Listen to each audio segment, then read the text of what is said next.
You're listening to 91 Reasons, a journey into the twisted landscape of pop culture. Keep your hands and arms inside the podcast at all times. And now, the voice, Jeff Tucker.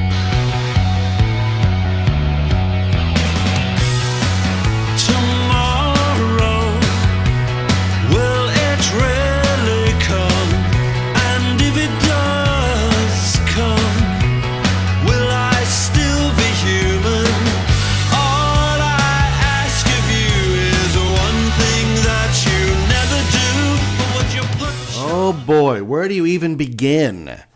Well, let's say that this is a mini episode I'm doing on the fly. I just finished Tomorrowland, Brad Bird's Disney pick about the future. And I'll tell you what, I heard a lot of mixed reviews about it. But you know me. I go in, I've got an open mind. I'm the guy that actually liked John Carter and thought that it was not as terrible as everybody has said. I did try to go back and watch some of John Carter, and it was not the gee whiz, feel good that I remembered. But I've already seen it, so we'll do a mini episode. I'll try to throw this up as quick as possible. Tomorrowland, Disney. What a terrible, terrible, terrible movie. Oh, do not go see this movie.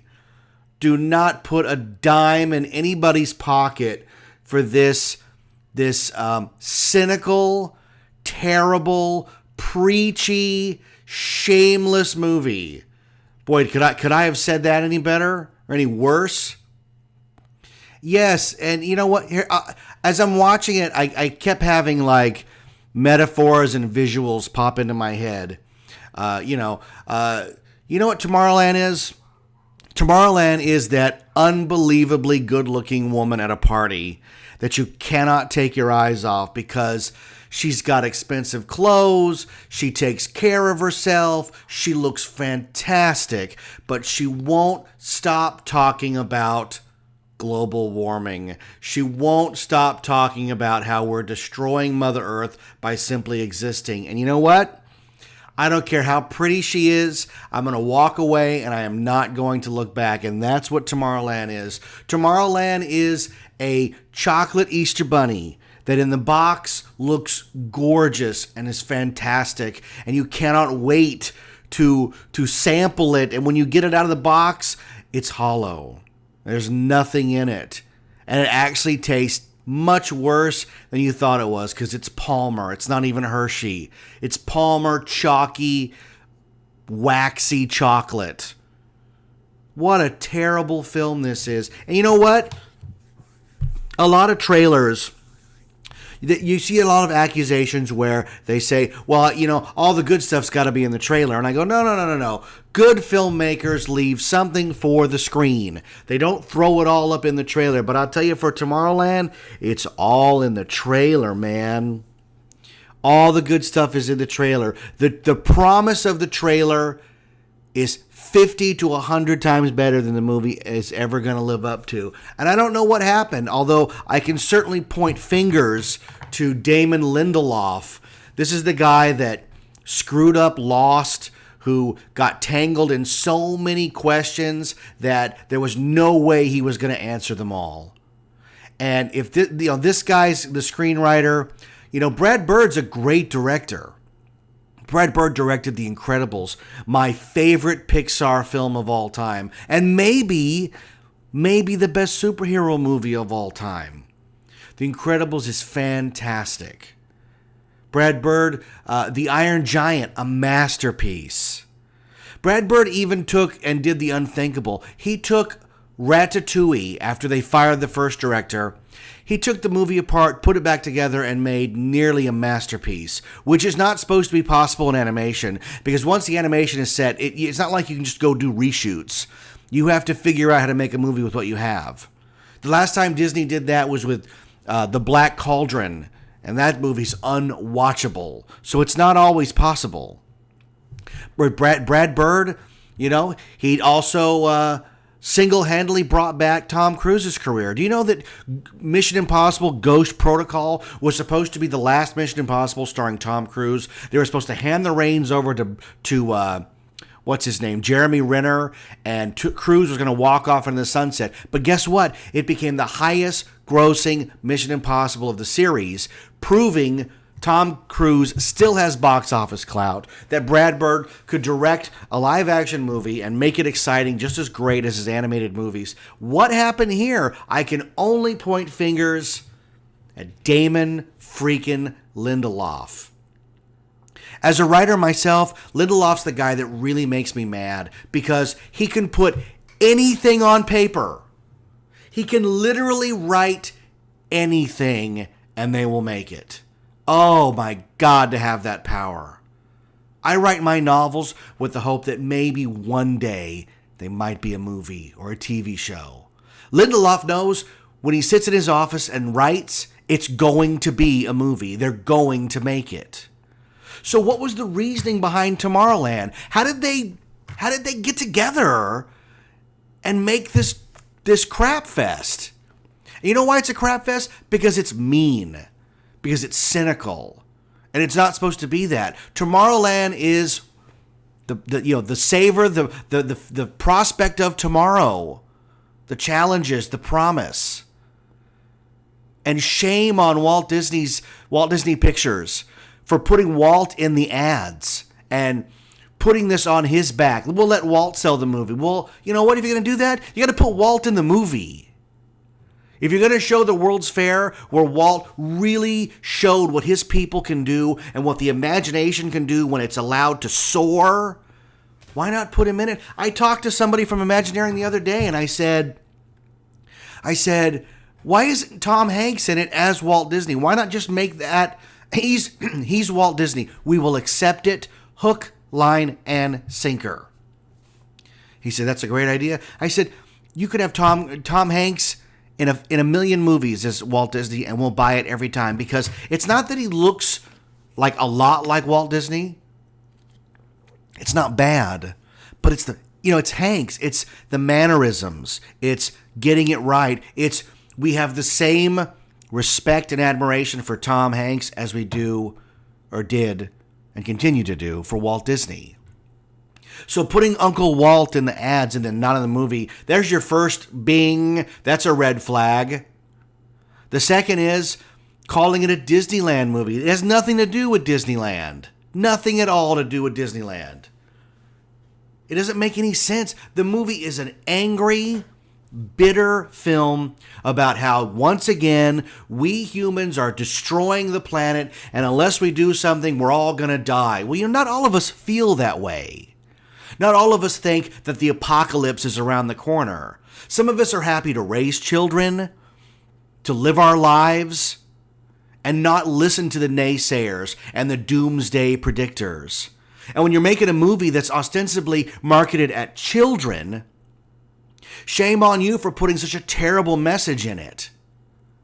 And so heavy-handed. Oh my God. The first 30, 40 minutes of this movie, every other scene contains either a mushroom cloud or a flood or something terrible happening to the world. And we're to blame. And not only we're to blame, but George Clooney has an antique countdown.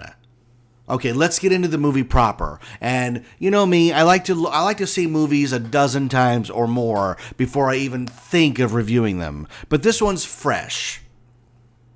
The movie opens at the World's Fair, and everything's fine. The first 20 minutes of this movie are actually pretty darn good. Why? Oh, I don't know. Because they're optimistic. And I know that every film, every story has to have conflict. But why can't it be a conflict of ideas? Why does it have to be, well, if you don't adhere to our ideas of how the world is supposed to be saved and treated, we're all going to die and it's your fault? Well, guess what, guys? I don't use reusable bags. It doesn't make me a bad person.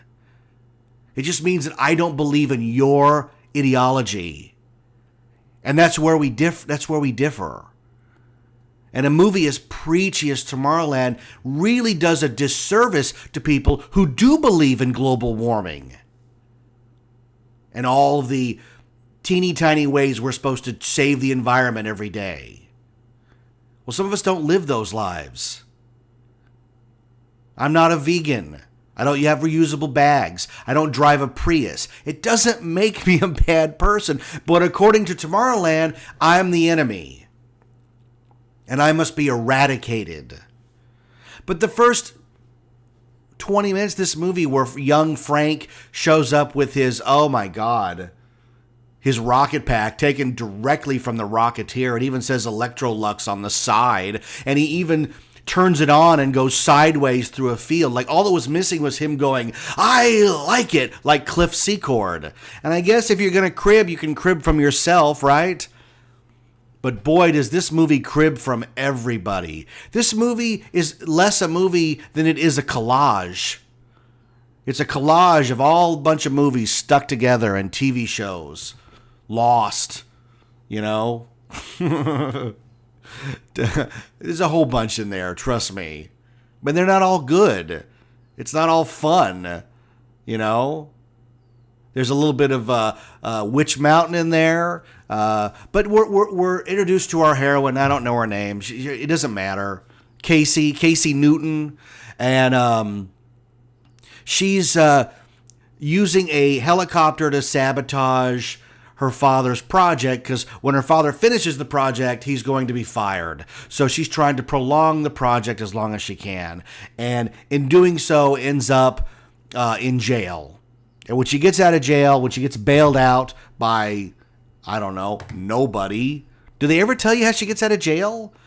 I mean, her dad didn't even really know. I mean, I guess he did. Did he pick her up? I don't remember. But he's not there when she gets out of jail. He's not like wringing his hands going, the last time I bail you out of jail, little lady. Thank you, Tim McGraw. But she gets a pin, and when she touches the pin, it takes her to another dimension. And I had a million questions about this other dimension, because they do show her still existing in our dimension when she's over there, which literally makes no sense. She either travels to another dimension or she doesn't. Does she make a copy of herself? She makes a copy of herself. I don't know. But all of the gee whiz invention of the small world ride and the dropping of the boat and the journey to Tomorrowland physically gets erased in favor of just, really good editing. And it is really good editing. But she's existing in two different planes, and she's falling down the stairs, and she's trying to map out where the city is in relation to her so she can touch the pin and be in the city. But when she does touch the pin, I guess if I'm to glean from what the movie tells me, she doesn't really go to Tomorrowland. She goes to, like, the Oculus Rift version of Tomorrowland, where everything is amazing. She's wandering through the streets. They've saved a seat for her on the spaceship, and then she's thrown out. And that's supposed to, it's supposed to be so amazing that we'll do anything to get back. And we've got to get back as fast as possible. And to that degree, yes, it does work, because once they show us Tomorrowland, we do want to go back because it's fun. And why is it fun? Because the rest of the movie is a cinematic wet blanket.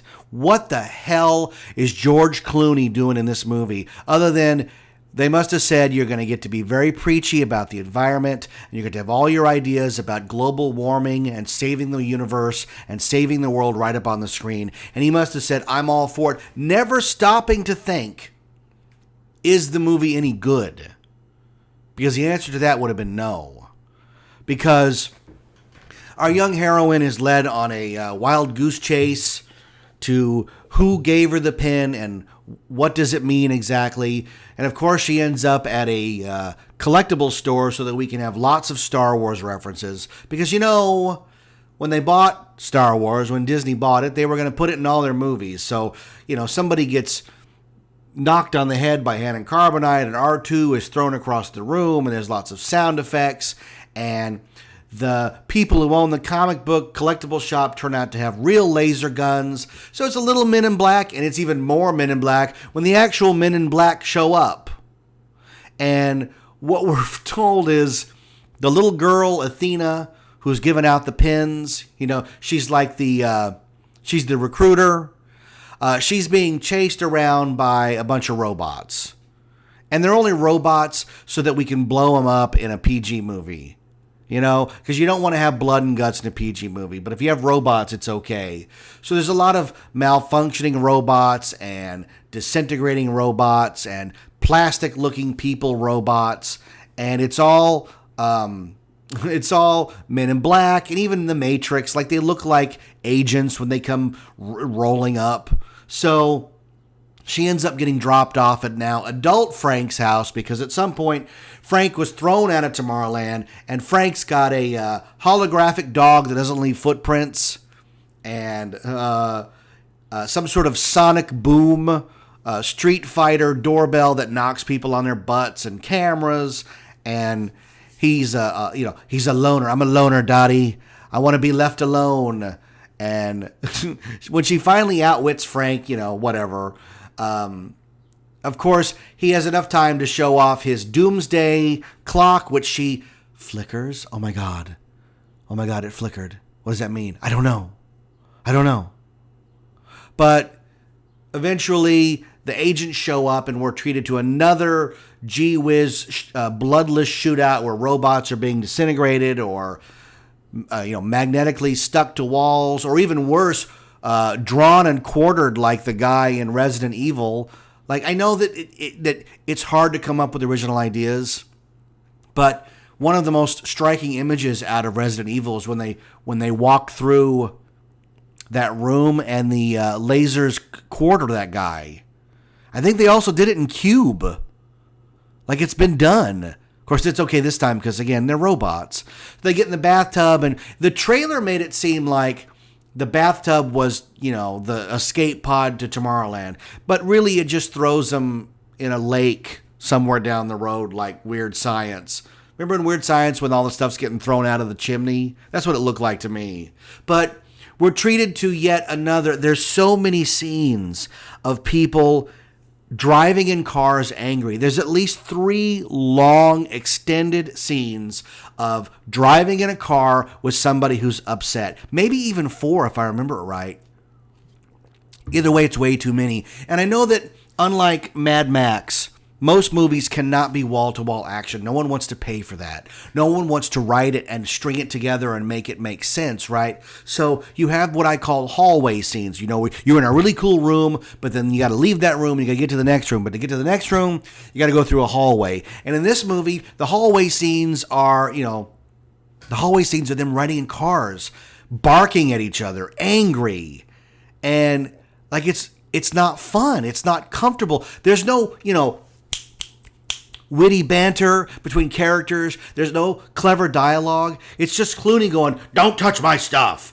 Never touch my..." When did George Clooney become Harrison Ford? Get off my plane. Don't touch my 10-kiloton bomb. Okay, whatever. So there's some weird sequence where Clooney knows to go to a TV station and he's able to transport them to Paris. Like, it really doesn't make any sense. Like, he talks about how they're gonna beam themselves over somewhere, and they wrap her eyes up and put headphones on her and put powdered sugar in her mouth or Kool-Aid or something, and they transport to Paris, where they find out that the founding fathers of Tomorrowland, the city, were Thomas Edison and Jules Verne and Tesla. Well, of course it was. Of course it was. And then for some reason, the Eiffel Tower splits apart and a Jules Verne rocket shoots out. And, I guess it's all supposed to be really good spectacle. But I just kind of thought, like, at this point, the secret society ain't secret no more.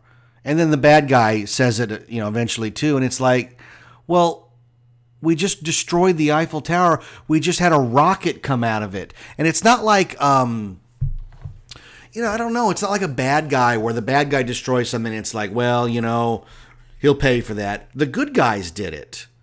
And everybody's watching with their cell phones and, They blast off, and it's funny too because they blast off into space, and as I'm watching it, I actually said to myself, well, where are they going now? If they're going to the moon, because you see the moon fly by, but then the rocket, blasts all its stages off, and then rockets back down to Earth through dimensional doorways, and I tell you what, it looks just like Contact. Remember Contact with Jodie Foster, where there's that sequence where she's sitting in the chair and then all of a sudden she has like an echo of herself next to her? That's what it looked like. And I've already seen it. We're borrowing again. And then here's the worst part of the movie, folks. The worst part is they get to Tomorrowland. We finally get back. It's been, I'm not kidding, an hour and a half of, I don't know what's going on. What's happening? Don't touch my stuff. I want to be left alone. Oh, blowing up robots. Like nothing but cynical, generic, curmudgeonry. Is that a word? Curmudgeon action. And no, here's the worst part. Here's why I feel bad. There was no wow moments. Oh, wow. Even the Eiffel Tower is not a wow moment because we're too busy thinking of the consequences. We want, wow, look at that. And I'm not talking disaster porn. I don't want to see things blowing up. I want a scene like the beginning when they read the pen with a laser in Small World and the boat drops through a secret door and he's led down a path. Like, wow, that's a wow moment. It's something just beyond the normal fringe of society. And I get to see it because I'm in the know. This is just wrecking things and yelling at each other.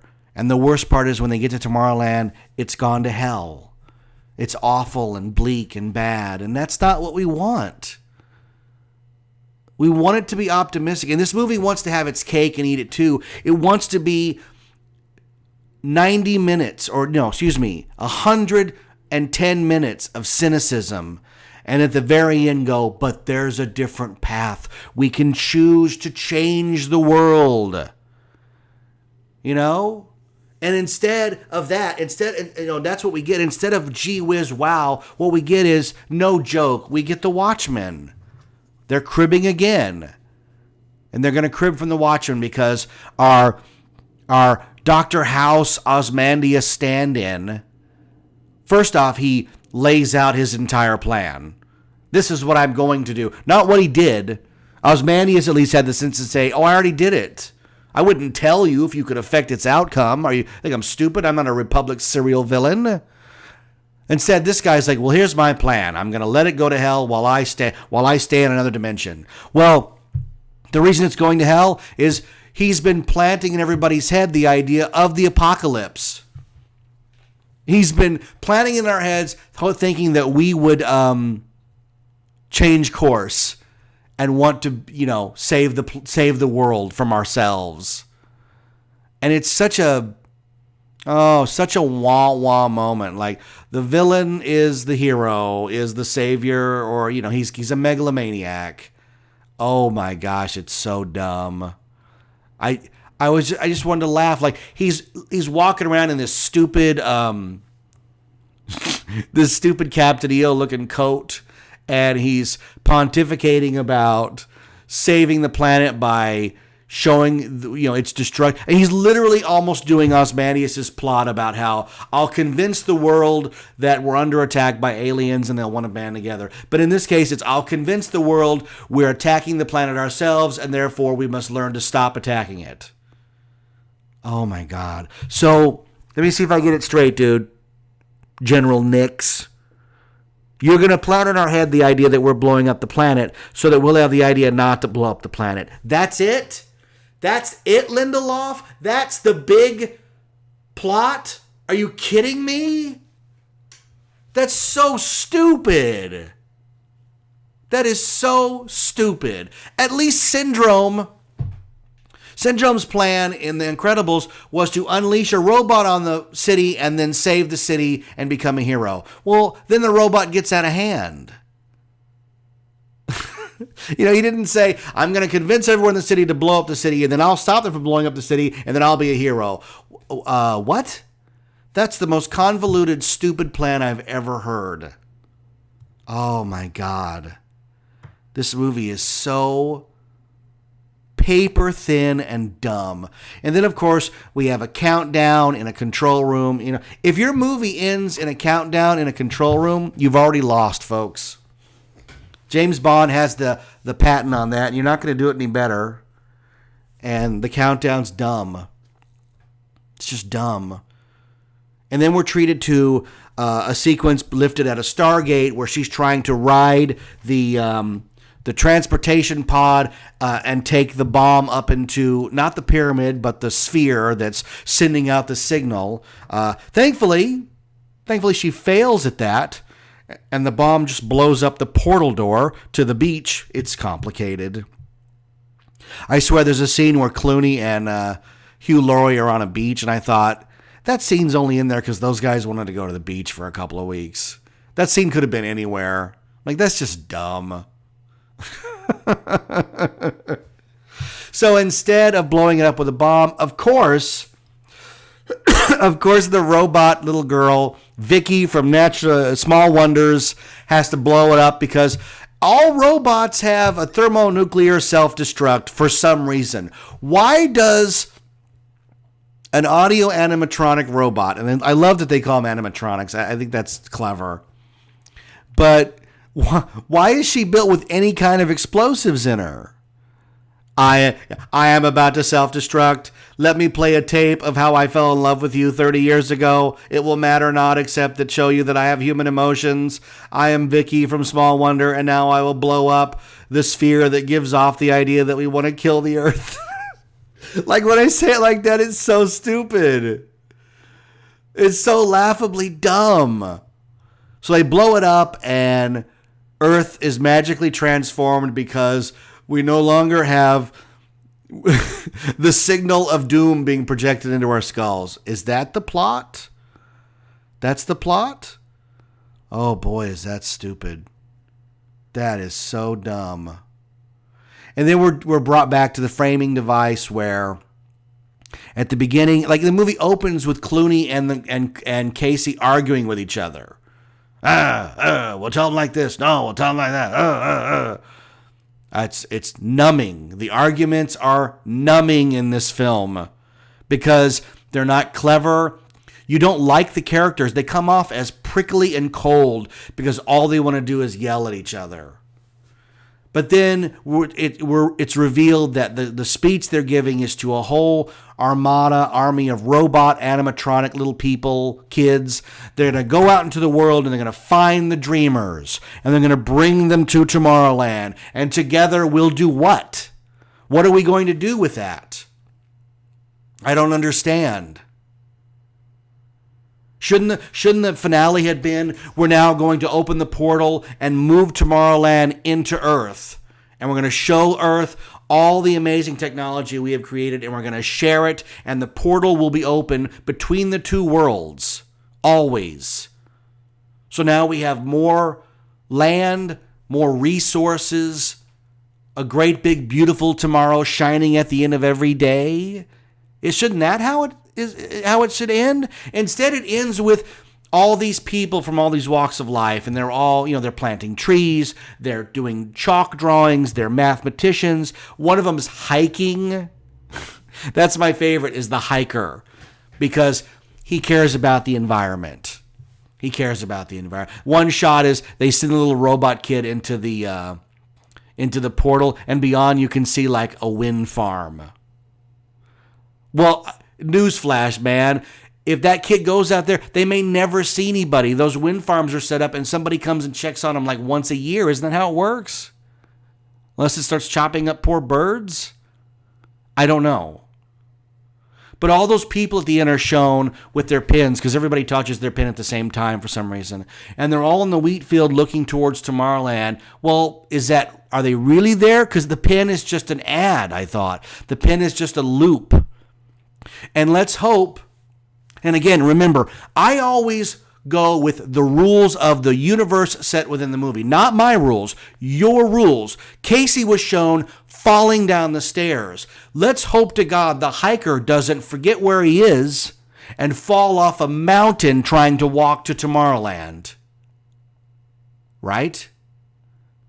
And doesn't she get closer to it in relation to where she goes? So are there copies of it everywhere? How does it work? How does the Tomorrowland pin work? I don't know. It's never really explained. It's movie stuff. We don't know, kid. But you should avoid this movie. Don't even watch it if somebody dares you.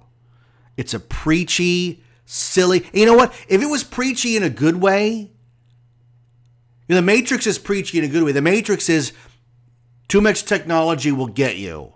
Terminator, too much technology will get you. Oh my God, there's a scene where a guy rattles off Fahrenheit 451, 1984, Animal Farm, a whole bunch of books about the apocalypse, and he actually says, this is happening right now. Are you kidding me? How in the hell is Fahrenheit 451 happening right now? Even in the midst of video games eclipsing movies and television as the chief form of entertainment for young people, The Hunger Games and Harry Potter continue to be books that people read again and again. I've only picked two. Books are just as popular as they were before video games and DVRs and Netflix. The written word will never die. We'll never get to a point where people burn books. Not here in America, never again. So for that teacher in that movie, I wanted to reach in and just slap him and go, you're I know he's an actor. We would all play the part, given the right check. But the character is doing a disservice to children. It's not 1984 right now. We have more freedoms now than ever. The internet has given everybody a voice. Cell phone cameras have given everybody an eyewitness. Proof. So many social injustices of the last year would never have come to light were it not for the freedoms and the technology that we have. So going to see a Disney movie for children that preaches the evils of all this while having a futuristic society really is, again, having its cake and eating it too. And I was really turned off at that. I don't mind preachy movies. I don't mind them at all. But get your facts straight. Find out what you're trying to say and really drive it home logically. And with emotion. The only emotion in this movie is rage. The characters rage at each other. The robots rage at each other with disintegration beams. General Nix rages against humanity because he feels he's the only one left who is allowed to live. Him and his robots and the people of Tomorrowland. And I just get bummed out because, I've always said when I walk into the movie theater and the lights go down, I want to fall in love. I'm ready. Take me away. Let's do this. Let's do something grand together. And when you piggyback on Walt Disney and you play on my emotions for Disneyland itself, and then you deliver none of it, that's a problem. Forget all the preachiness of it. Those two reasons alone are what turned me off to Tomorrowland. You promised that Walt would have a presence in it, and he doesn't. Or that it would somehow reference the land, and it doesn't. And I read an interview that Lindelof said, well, we didn't do that because we thought if we referenced the park, it would be like wink-winking at the audience. There's nothing wrong with wink-winking at the audience. That's what sold the movie, was wink-winking at the audience. I hate it when people create this stuff and they don't even understand why we like it. Why we want to like it. And they go out of their way to do the opposite. Well, that's not what you wanted. You gave me what I wanted in the trailer. All you had to do was follow through on that, and you didn't do it.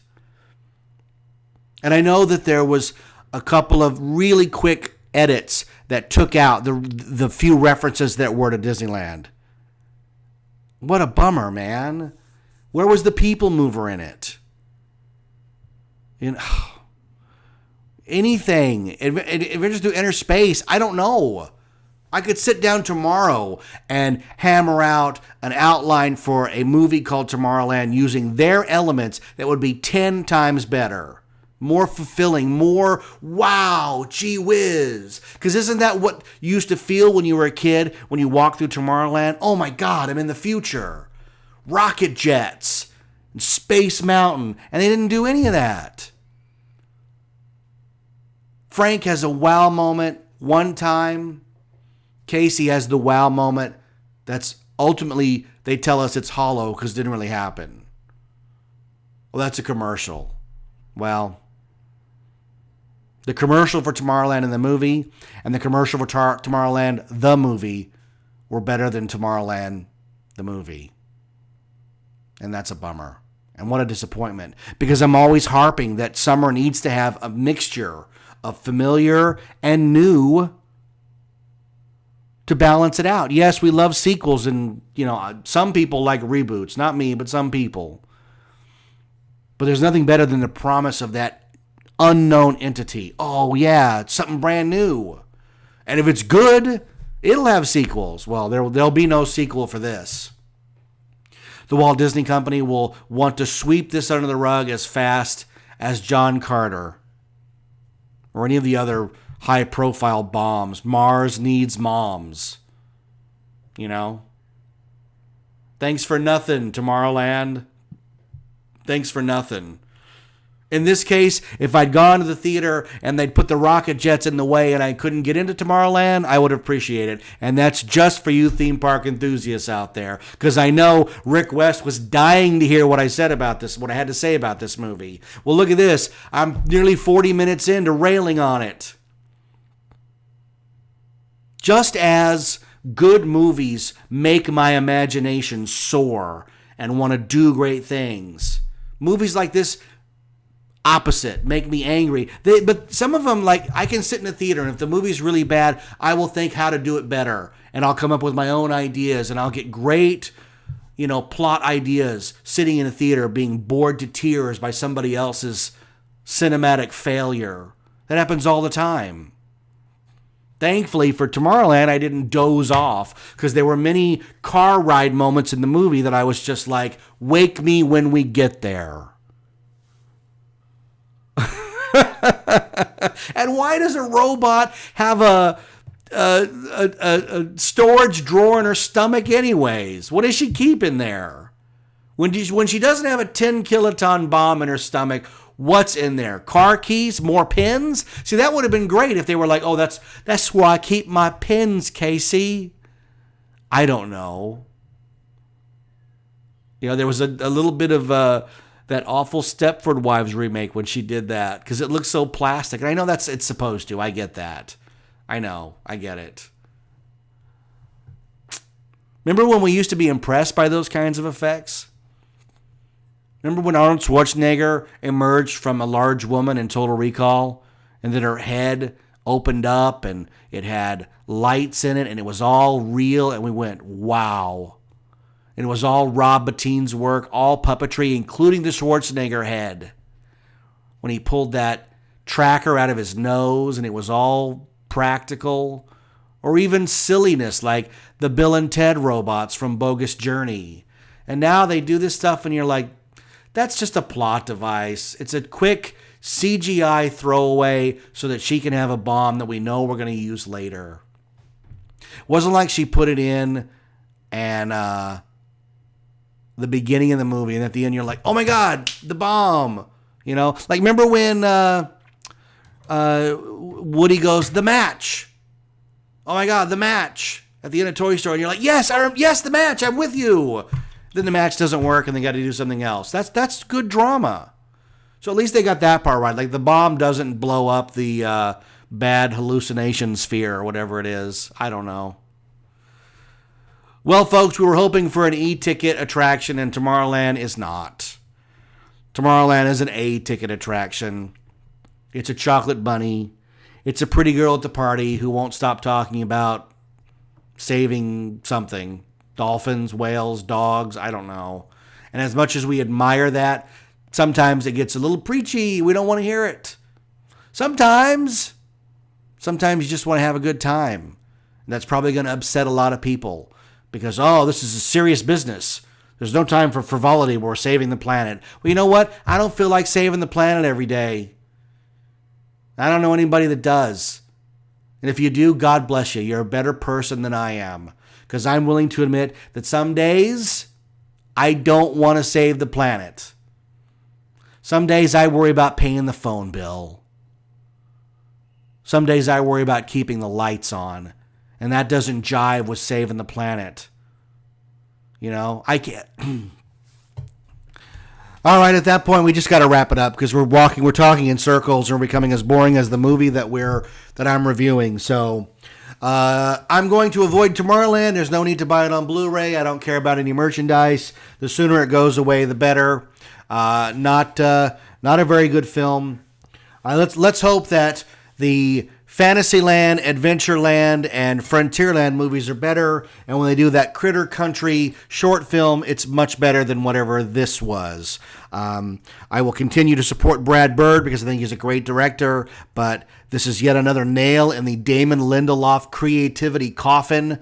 Mr. Lindelof, please go away. Please take Akiva Goldsman and Orsi and Kurtzman and go away and let somebody else have a crack at writing these big spectacle movies because you guys, we're done with all of you. You have ruined and tortured and terrorized every property from our childhood, including theme park lands and interchangeable robots and the crew of the Enterprise, Lost in Space, every one of them, a turkey. Some have good spots, obviously, but mostly turkeys. And you guys have done your part in destroying pop culture. Let somebody else have a crack at it, please. Anybody. There, I've preached. I'm getting off my soapbox. And I liked being up there because it made me tall. I'm Jeff Tucker, and you're listening to 91 Reasons. Thanks for listening to 91 Reasons. Please subscribe and leave a review on iTunes. Find us on Facebook. Is anyone even still listening?